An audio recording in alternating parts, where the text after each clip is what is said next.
Tad parunāsim par Jēzu.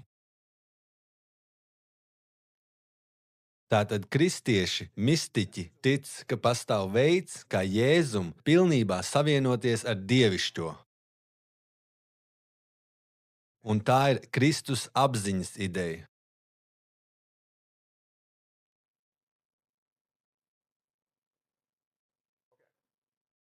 Ok, es tagad lēnām to izskaidrošu, kā tas darbojas, bet tas ir ļoti sarežģīti. Ja kaut kas nav saprotams, pārtrauciet mani. Svarīgi saprast, ka mēs neesam tikai pasīvi realitātes vērotāji, mēs esam aktīvi realitātes dalībnieki. To mums māca Kants. Tātad, kamēr mēs uztveram visas šīs vibrācijas, mēs paši esam vibrācijas. Mēs vibrējam, lai radītu iztēli. Vai tas ir saprotams? Tātad, kad mēs uztveram informāciju, kas ļauj radīt atmiņas, mēs pēc tam ieplānojam savas atmiņas šajā apziņā. Un tas maina visumu. Padomājiet par internetu. Jums ir dators, klēpjdators, tas darbojas, jo ir savienots ar internetu. Tas saņem informāciju no interneta, bet kad šo informāciju maina, tā atkal nonāk internetā. Tātad caur atmiņām, caur atmiņu saturu jūs piedalāties visumā. Vēl viena metafora - iedomājieties okeānu. Okeānā krīt oļi, kas rada vibrācijas. Jūs esat tas olis, un jūsu loma pasaulē ir radīt pēc iespējas lielāku šļakatu, vibrēt.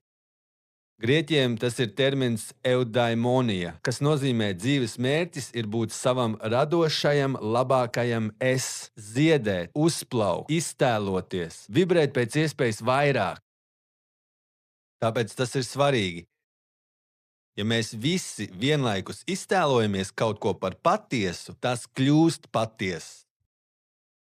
Kurš ir slavenākā persona pasaulē? Jēzus.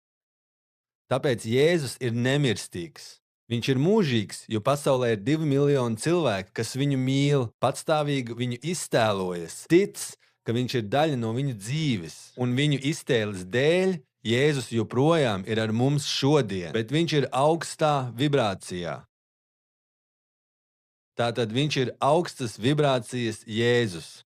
Tad jautājums, kā uzmodināt Jēzu, kā viņu atgriezt? Atbilde, padarot savu ķermeni par trauku, kurā Jēzus var atgriezties. Tavs ķermenis var kļūt par portālu, ko Jēzus apdzīvo. Ja tu viņu ielaidi caur noteiktām garīgām praksēm, tā skaitā mīlestība, dāsnums, piedošana.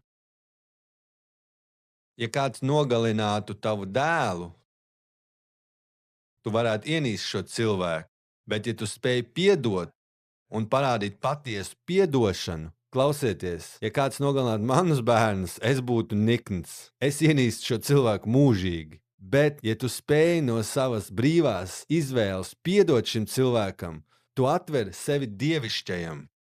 Un tad šis dievišķais var ieplūst tevī, un to mēs saucam par Kristus apziņu, jeb Jēzus otro atnākšanu.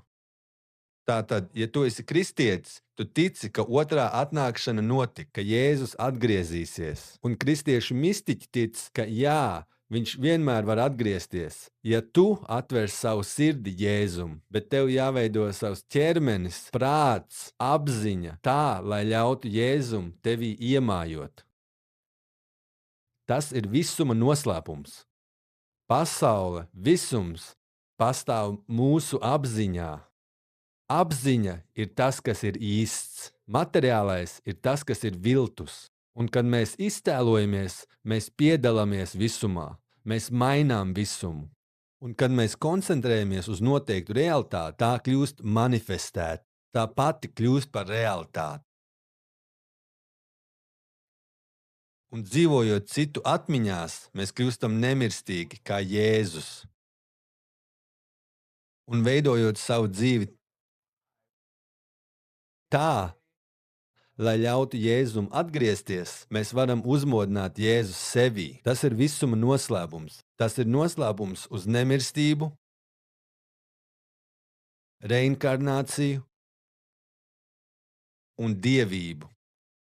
Un šīs trīs lietas, un lielākajai daļai no mums neizdosies. Bet tas ir labi, jo mūsu apziņa ir mūžīga. Tātad reinkarnācija nozīmē, kad mēs mirstam, mēs varam aizbēgt atpakaļ garīgajā pasaulē un varbūt pēc 1000 gadiem atgriezties. Tas ir patstāvīgs cikls, kurā mēs cenšamies sasniegt šīs trīs lietas - nemirstību, reinkarnāciju un dievību. Un noslēpums ir mīlestība, kas darbina mūsu iztēli.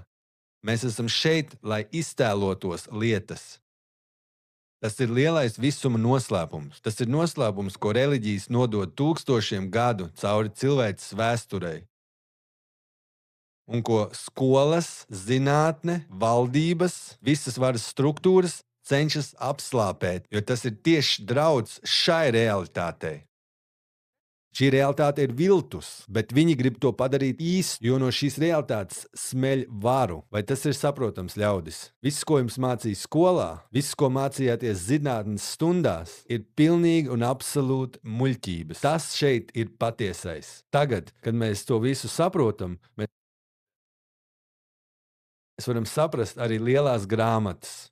Jo to, ko es jums šajā semestrī rādīšu, ja jūs patiesi vēlaties sasniegt šīs trīs lietas - nemirstību, reinkarnāciju, dievību, noslēpumi slēpjas lielajās grāmatās. Lielās grāmatas ir veidotas tā, lai ļautu piekļūt visiem visuma noslēpumiem.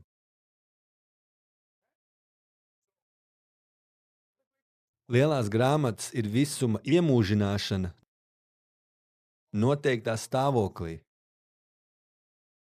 Un tāpēc lielajās grāmatās ir vesels visums. Un aptverot lielās grāmatas, ļaujot tām ienākt sevī, un tad pašam ieejot tajās, tev ir iespēja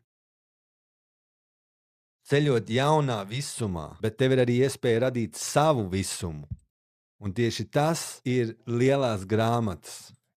Tās ir noslēpums tam, ko nozīmē būt cilvēkam. Tās sniedz noslēpumu, kā būt patiesi pilnīgam cilvēkam.